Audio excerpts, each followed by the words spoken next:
saben esto cómo funciona.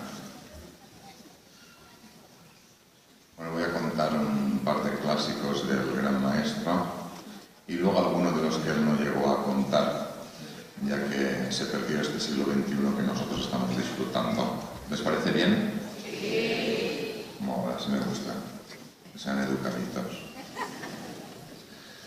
Doncs mira, el sabent aquell que diu que era una mujer que se despierta a mediodía, a medianoche, sobresaltada, gritando. En esto que le digo al marido, digo, ¿pero qué pasa, nena? Digo, ¿qué pesadilla tenía, querido? Digo, ¿qué soñabas?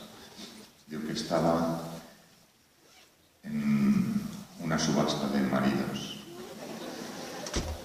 Digo, ha sido horroroso. Digo, a uno lo han vendido por 100.000 euros.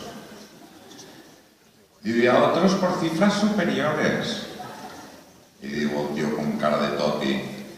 Digo, los maridos como yo, ¿cuántos salían? Digo, esto es lo que me ha hecho gritar.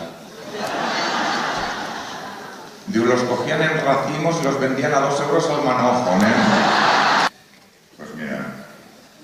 Y digo a una mujer al marido, digo, cariño, digo, anoche mientras dormías me insultabas. Digo, ¿y quién te ha dicho que dormía?